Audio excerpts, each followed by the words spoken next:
Israel എന്ന പേര് ഒരു രാജ്യത്തിൻ്റെ പേരല്ലേ? അത് മനുഷ്യർക്ക് ഇടാറുണ്ടോ? മനുഷ്യർക്ക് അങ്ങനെ ഇസ്രായേൽ എന്ന പേരുണ്ടോ?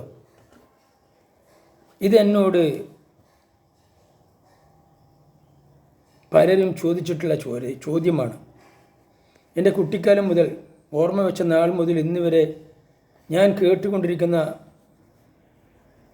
അഭിമുഖീകരിക്കുന്നൊരു ചോദ്യമാണ്, ഇസ്രായേലോ? ഇസ്രായേൽ എന്ന് പറഞ്ഞാൽ അതൊരു രാജ്യത്തിൻ്റെ പേരല്ലേ എന്ന് ക്രിസ്ത്യാനികളും ഹൈന്ദവ സഹോദരങ്ങളൊക്കെ ചോദിക്കാറുണ്ട്. മുസ്ലിങ്ങൾ നേരെ മറിച്ചാണ്. അവർ പറയും അതൊരു മലക്കിൻ്റെ പേരല്ലേ, റൂഹിനെ പിടിക്കാൻ വരുന്ന മലക്കിൻ്റെ പേരല്ലേ ചോദിക്കാറുണ്ട്. അപ്പം ഇങ്ങനെ ചെറുപ്പത്തിലേ ഇത് കേട്ട് എനിക്ക് നല്ല ഒരു പരിചയമാണ്. അതുകൊണ്ട് ഈ ചോദ്യം കേൾക്കുമ്പോൾ ഞാൻ അതിന് ഉത്തരം പറയാൻ ബാധ്യസ്ഥനാണല്ലോ. അപ്പം ഞാനിത് പഠിച്ചു വെച്ചു. എന്തായാലും ശരി, ഈ മുസ്ലിങ്ങൾക്ക് ആണ് ആദ്യം ഇതിന് മറുപടി കൊടുക്കേണ്ടതെന്ന് ഞാൻ ആദ്യം മനസ്സിലാക്കി. അപ്പോൾ അതിനെക്കുറിച്ച് ഞാൻ പഠിച്ചു. അപ്പോൾ അതിനകത്ത് ഇവിടെ പറയുന്നത്,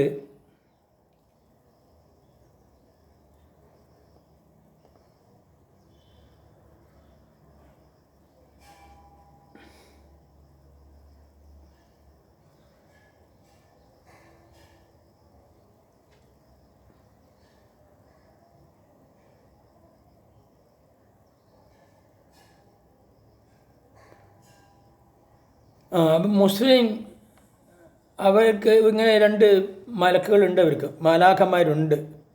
അതിലൊന്ന് ഇസ്രാഫിൽ, ISRAFIL, ഇസ്രാഫിൽ. അതാണ് അറബിക്കിൽ പറയുന്നത്. Frequently associated with the Jewish and Christian angel Raphael. അപ്പോൾ റാഫേൽ എന്ന് പറയുന്നതായ ഒരു ദൂതൻ്റെ പേരിനോട് സമമായ അറബിക്ക് വേർഷനാണ് ഈ Israfil. is the archangel who blows into the trumpet in the end time, therefore also associated with music in some traditions. Israfil is responsible for signaling the coming of Qiyamah or Judgment Day by blowing a horn. അപ്പോൾ ലോകാവസാന കാലത്ത് ഈ അന്ത്യനാൾ വരുന്ന സമയത്ത് ഒരു വലിയ നാദം മുഴക്കും, blowing A horn. ആ മുഴക്കുന്ന ആ ദൂതനാണ് ഈ പറഞ്ഞ അന്ത്യകാലത്ത് ഇത് മുഴക്കുന്ന ഒരു ദൂതനാണ് ഇസ്രാഫിൽ എന്ന് പറയുന്നത്. മറ്റൊന്ന് ഇതിനെ തന്നെ വേറെ മുഹമ്മദിയരിൽ കാണുന്നത് അസ്രായിൽ. AZRAIL, അസ്രായിൽ. അറബിക്കിൽ അങ്ങനെ പറയുന്നുണ്ട്. Is the archangel of death.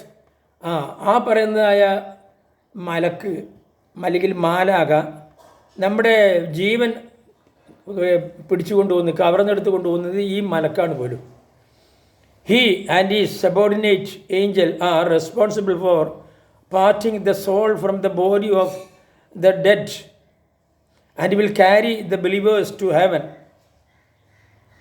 And the unbelievers to hell. അപ്പോൾ വിശ്വാസികളെ സ്വർഗത്തിലേക്ക് കൊണ്ടുപോകുന്നതും ഈ പറഞ്ഞായ അസ്രായിൽ എന്ന് പറഞ്ഞ ഒരു മലാക്കാണ്. അതുപോലെ അവിശ്വാസികളെ നരകത്തിലേക്ക് കൊണ്ടുവിടുന്നതും ഈ പറഞ്ഞായ ഒരു മലക്കാണ് അല്ലെങ്കിൽ മാലാഖയാണ് എന്ന് പറയുന്നുണ്ട്. അങ്ങനെയാണ് അവർ മുസ്ലിങ്ങൾ പറയുന്നത്. പക്ഷേ ക്രിസ്ത്യാനികൾക്ക് ഇതിന് സംശയം തീരുന്നില്ല. ഹിന്ദുക്കളോട് നമ്മൾ പറഞ്ഞാൽ മനസ്സിലാവും. ഹിന്ദു സഹോദരങ്ങൾ പേര് ചോദിച്ചാൽ ഇതൊരു വിചിത്ര പേരാണല്ലോ എന്നൊക്കെ പറയും. ഒരു സ്ഥലത്തിൻ്റെ പേരാണെന്നൊക്കെ ചോദിക്കുള്ളൂ, മറ്റൊന്നും അവർ ചോദിക്കില്ല. പക്ഷേ ക്രിസ്ത്യാനികളുടെ സംശയമാണ് തീരാത്ത സംശയം. അപ്പോൾ അവർക്ക് ഇതിനെക്കുറിച്ച് നമുക്കൊന്ന് മനസ്സിലാക്കി കൊടുക്കണമല്ലോ. അപ്പോൾ ഞാൻ ആ ഭാഗം വായിക്കാം. ഇവിടെ എന്താണ് ഇസ്രായേൽ. അപ്പോൾ ഞാൻ ഇത് ഈ ബൈബിൾ വായിക്കുമ്പോൾ ഞാൻ ഇംഗ്ലീഷിൽ നിന്ന് വായിച്ച് കേൾപ്പിക്കാറത് അധികം ഈ ക്രിസ്ത്യാനികളിൽ ഇന്നത്തെ തലമുറ, യുവതലമുറ, ഇന്നത്തെ കുട്ടികളൊക്കെ ബൈബിളൊക്കെ വായിച്ച് പഠിക്കുന്ന ഇംഗ്ലീഷിലാണ്, ഒക്കെ ഇംഗ്ലീഷ് മീഡിയം. അപ്പോൾ അവർക്ക് മലയാളം വായിക്കാനും അറിയില്ല, എഴുതാനും അറിയില്ല മിക്ക കുട്ടികൾക്കും. അപ്പോൾ അതുകൊണ്ടാണ് ഞാൻ അവർക്ക് ഇംഗ്ലീഷിൽ ഉള്ള ബൈബിൾ ഇംഗ്ലീഷിൽ വായിച്ചു കൊടുക്കുന്നതും മലയാളത്തിൽ നമുക്ക് വേണ്ടി വായിക്കുന്നതും. അതുകൊണ്ട് ദയവായി നിങ്ങൾ അങ്ങനെ മനസ്സിലാക്കണം. അപ്പോൾ ഇവിടെ Genesis chapter 32 versus from 22 to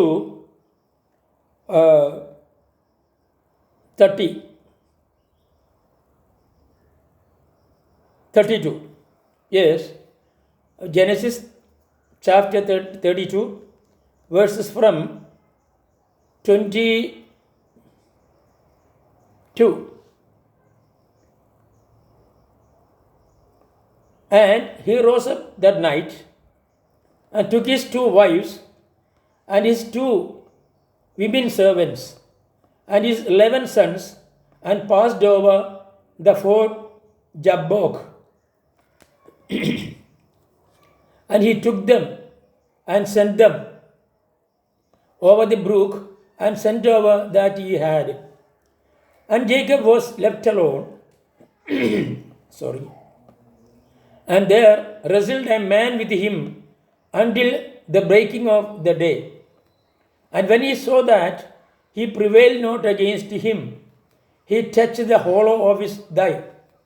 And the hollow of Jacob's thigh was out of Giant, as he wrestled with him. And he said, Let me go, for the day breaketh. And he said, I will not let thee go, except thou bless me. And he said unto him, What is thy name? And he said, Jacob. And he said, Thy name shall be called no more Jacob, but Israel. For as a prince hast thou power with God and with men, and has prevailed. Yes, ഇത്രയും മതി. അങ്ങനെ 28 വരെ മതി. അപ്പോൾ ഇതാണ് ഇംഗ്ലീഷിൽ പറഞ്ഞിട്ടുള്ളത്. അത് മലയാള ബൈബിൾ ഞാൻ വായിക്കാം.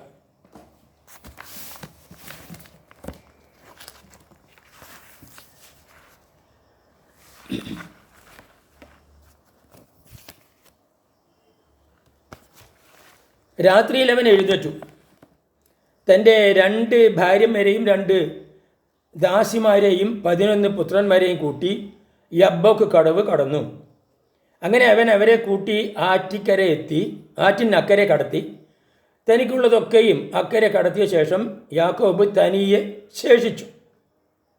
അപ്പോൾ ഒരു പുരുഷൻ ഉഷസ്സാകുവോളം അവനോട് മല്ല് പിടിച്ചു, റസ്ലിംഗ്. അവനെ ജയിക്കില്ല എന്ന് കണ്ടപ്പോൾ അവൻ അവൻ്റെ തുടയുടെ തടം തൊട്ടു. ആകയാൽ അവനോട് മല്ല് പിടിക്കയിൽ യാക്കോബിൻ്റെ തുടയുടെ തടം ഉളുക്കിപ്പോയി. എന്നെ വിടുക, ഉഷസ് ഉദിക്കുന്നുവല്ലോ എന്ന് അവൻ പറഞ്ഞതിന്, നീ എന്നെ അനുഗ്രഹിച്ചിട്ടല്ലാതെ ഞാൻ നിന്നെ വിടുകയില്ല എന്ന് അവൻ പറഞ്ഞു.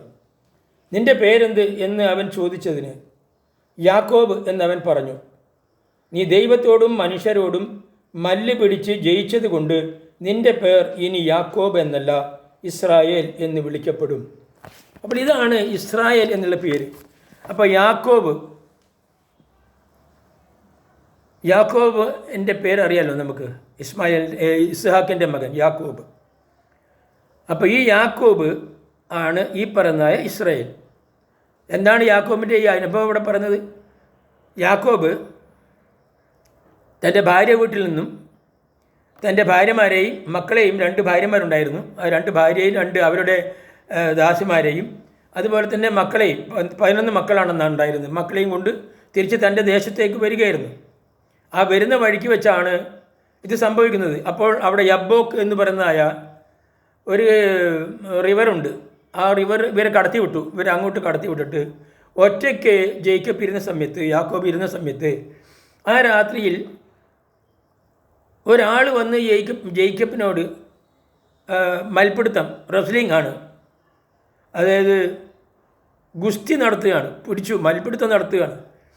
അങ്ങനെ പിടിച്ച് ഈ ജേക്കബിനോട് രക്ഷയില്ലാന്ന് കണ്ടപ്പോൾ ഈ തുടയുടെ ഭാഗത്തേക്ക് അടിക്കുകയാണ്. അങ്ങനെ അടിച്ചപ്പോൾ അവിടുത്തെ ആ തുടയിൽ ഒരു ഞരമ്പ് ഉളുക്കിപ്പോയി. അപ്പോൾ യാക്കോബ് ജേക്കബ് വീണു. അയാൾക്ക് നടക്കാൻ പറ്റാത്ത വിധത്തിൽ വേദനിച്ച് വീണു. അങ്ങനെ ആ സമയത്ത് അപ്പോഴേക്കും പുലർച്ചയാകാറായി.